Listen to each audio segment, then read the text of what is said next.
Boa tarde, pessoal. Tudo bem com vocês? Eu sou o Gustavo, professor de História. E hoje o tema da nossa aula são os tupinambás. Eu estou no Parque Lage, que é um parque muito bonito, localizado no Jardim Botânico, na cidade do Rio de Janeiro. Vale a pena vir aqui, pessoal. A entrada é gratuita e é um lugar lindo.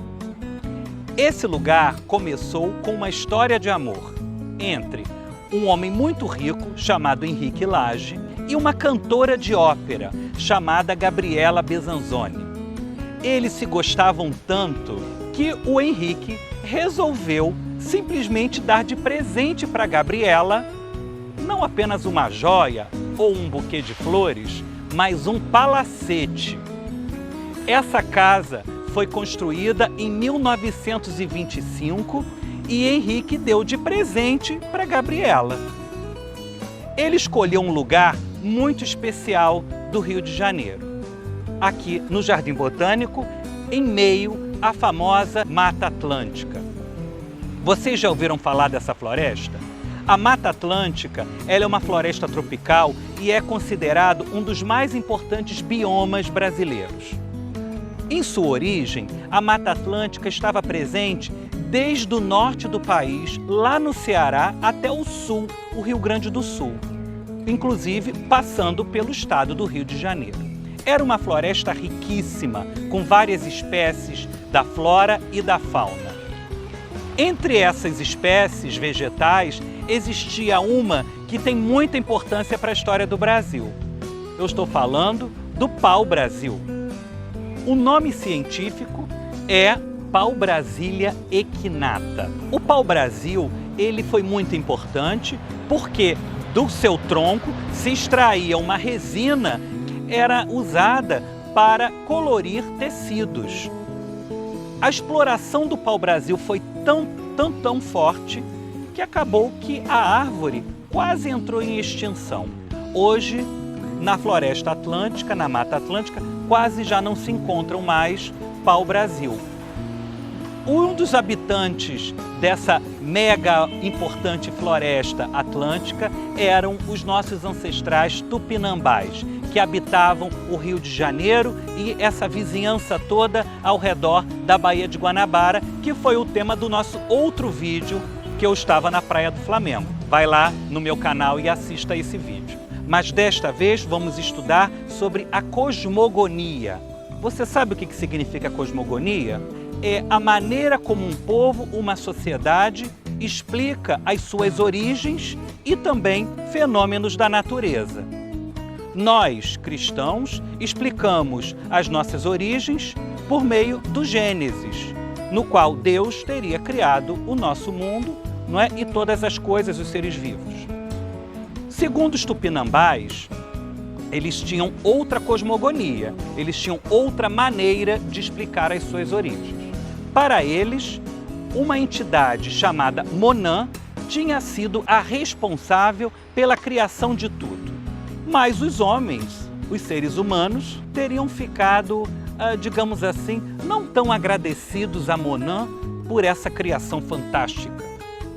E Monã, então, muito irritado por serem eles mal agradecidos, resolveu puni-los, enviando uma bola de fogo para a terra.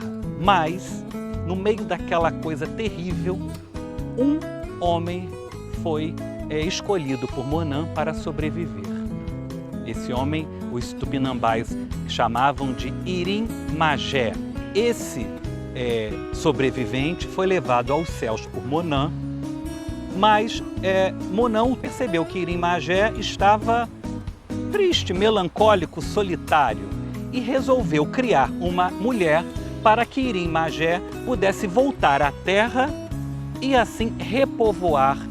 Um dos filhos de Irim Magé, que na língua tupinambá significava o pajé do melzinho, foi Mairamuana. Os tupinambás acreditavam que Mairamuana era um ancestral dos mais importantes na explicação das origens. Mairamuana havia ensinado aos tupinambás como escolher as plantas benéficas da floresta e diferenciá-las das plantas venenosas. Outro ensinamento importante deixado por Maira Moana aos tupinambás foi a agricultura. Os tupinambás eram um povo agricultor que praticava caça, pesca e também coleta de frutos e folhas e raízes da floresta. Mas a agricultura era fundamental na sobrevivência das tribos tupinambás. Outro aspecto importante da cultura tupinambá eram as festas. Nós brasileiros provavelmente herdamos isso. Nós adoramos uma festa e o carnaval certamente é uma das grandes celebrações nacionais. Os tupinambás adoravam fazer festas, eles se preparavam para esses eventos, usavam vários tipos de instrumentos musicais que eram produzidos por eles próprios, como flautas, maracas e chocalhos. Em alguns casos amarravam até no tornozelo um chocalhinho para ritmar a dança. Pintavam os corpos com tintas extraídas da natureza e também usavam plumas. Essas plumas, em geral, eles conseguiam de uma ave que eles adoravam, a arara canindé, que era uma ave típica da fauna da Mata Atlântica. Uma festa, uma celebração tupinambá podia durar vários dias. Tudo era regado a muito cauim. O cauim era uma bebida fermentada feita a partir de pedaços de mandioca ou também de frutas mastigados pelas mulheres da tribo. Mas não era todo mundo que podia tomar. Somente homens adultos e já casados é que podiam beber dessa famosa bebida tupinambá. Os nossos ancestrais tupinambás, eles eram um povo pacífico. Porém, a guerra fazia parte da cultura deles.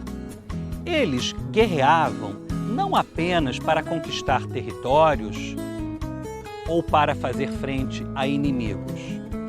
Eles guerreavam porque fazia parte da formação dos homens da tribo. O jovem tupinambá só era considerado apto a participar da liderança do seu grupo quando ele participava de guerras. Os inimigos eram, em geral, ou etnias diferentes, como no caso dos tupinambás da Guanabara, que tinham como inimigos os temiminós, que habitavam algumas ilhas da Bahia, mas também eram consideradas inimigas tribos tupinambás que não tinham vínculos de parentesco com outras tribos. Uma vez vencida a guerra, os prisioneiros, alguns eram trazidos para Taba. E aí acontecia um ritual que para nós pode parecer um absurdo. Eles praticavam a antropofagia. Eles comiam carne humana. Mas esse comer a carne humana, gente, não era para saciar a fome. Não era assim. Assim como a guerra também era considerada um ritual, o ato da antropofagia também fazia parte dessa cosmogonia tupinambá. O inimigo, geralmente, era a vítima da antropofagia. Ele podia conviver na Taba com os outros indígenas por mais de um ano.